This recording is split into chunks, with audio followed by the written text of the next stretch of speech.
We're spending $3.8 trillion a year on healthcare costs in the US. And the reality is that people are getting sicker, people are getting fatter, and people are getting more depressed. And if you're a doctor and you're looking at those realities, which are true, we're spending more and more every year and people are getting sicker, fatter, and more depressed, what are you doing if you're not stopping and saying, why? We're dealing with the metabolic disease epidemic, which is the leading driver of mortality in the Western world now. 9 of the 10 leading causes of death in the United States are directly attributable to dysfunctional blood sugar or are worsened. Obesity, diabetes, heart disease, stroke, Alzheimer's, dementia, fatty liver disease. The root cause is a problem with metabolism. Over 50% of Americans have prediabetes or type 2 diabetes. It's insane. That number should be close to 0. 88% of Americans have at least one biomarker of metabolic dysfunction.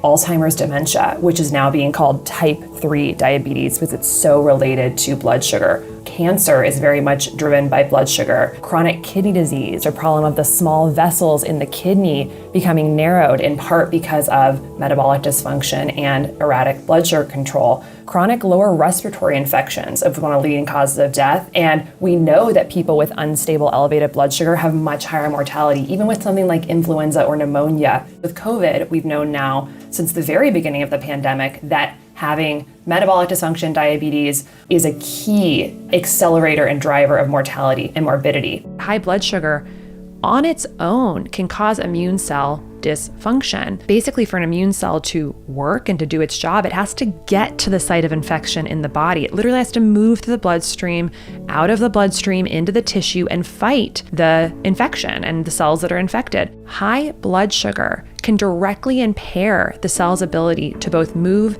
and phagocytose. We're literally stunting the ability of our immune cells to do their job just by having elevated blood sugar.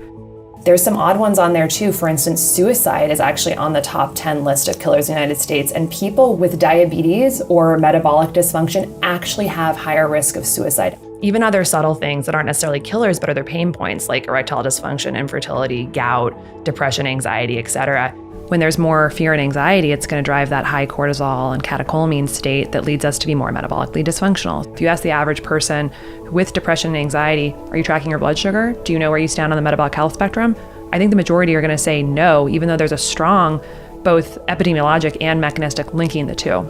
If you're just going along the normal American cultural treadmill of what's normal to eat, you're on a glucose roller coaster. We're eating about somewhere between like 60 and 152 pounds of added sugar per year in our diet. Probably 100, 200 years ago, we were eating less than maybe a pound per year. It just wasn't accessible. But now our government literally subsidizes the production of high fructose corn syrup and sugar. We are eating so much of it. It's cheap, it's accessible, it's everywhere. It's in all our packaged foods. Our bodies are overwhelmed with this substrate, and it's leading to cellular dysfunction that's setting us up for insulin resistance and glucose dysregulation. The majority of foods on the shelves in our grocery stores now have added sugar, like well over 60%. So it's not unusual for an American to be on that blood sugar roller coaster, up, down, up, down, up, down. And that's called glycemic variability. And that process of glycemic variability is very damaging to our metabolism. When your blood sugar acutely goes really high, like after eating a Pop-Tart or eating a pastry or something like that, or a big bowl of pasta, that spike can lead to inflammation. It can lead to oxidative stress because of the way that it's overwhelming our systems and creating free radicals. It can also cause a process called glycation. Glycation is sugar sticking to things like fat, proteins, DNA, whatever. And that sugar sticking to molecules, which sometimes is called rusting of the body, leads to dysfunction in those things. So you don't want glycation. And when blood sugar is high, it's going to stick to more stuff. The one that will affect you and that you can kind of notice is reactive hypoglycemia. You eat a bunch of carbohydrates, it's going to be transformed into your bloodstream into glucose. Your body's then going to release insulin from the pancreas, as you know, which will let you take that glucose into your cells for use or for storage. But when the glucose spike is high, your body really will send out a big insulin surge. And sometimes it can overshoot and basically suck up tons of glucose really quickly into your cells and lead to a dip, actually lower glucose levels than before your meal. And that little phase is called reactive hypoglycemia. And often that can be associated with anxiety, mood lability, fatigue.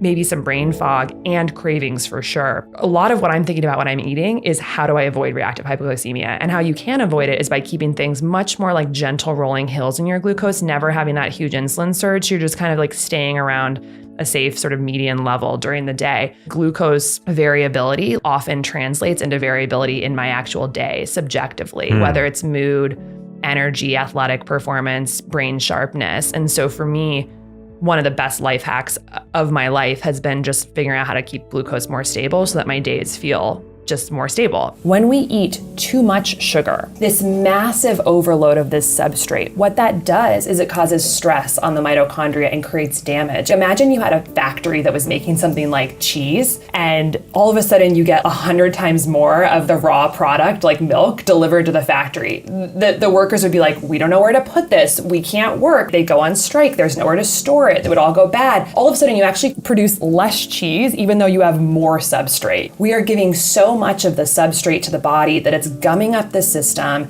it's breaking down the factory and creating problems. One of the best things, absolutely best things we could do to reduce our heart disease risk is to get the blood sugar into a much more stable, sort of gentle rolling hills situation, not the big peaks and valleys. Not a pill, not a doctor's visit, not a surgery. It comes down to the choices that we're making every day about our exposures, about what we're eating, about how much sugar we're having, about how much sleep we're getting, the movement we're doing, the toxins we're exposing ourselves to, how we're supporting our microbiome, our micronutrient status. These are the hundreds of micro decisions we make every single day. And if you can keep your blood sugar in a stable and healthy range throughout your lifetime, I'm fairly confident that you're never going to walk into a doctor's office one year and get a huge bomb dropped on you that you have a metabolic condition. If you're looking day after day, year after year, and knowing that what you're putting in your body is not causing these huge spikes, you have unlocked the door to essentially minimizing your risk drastically of all of the conditions that are killing Americans. If you're an American adult, you're just on a trajectory towards getting a blood sugar problem. And the vast majority of these cases are totally preventable.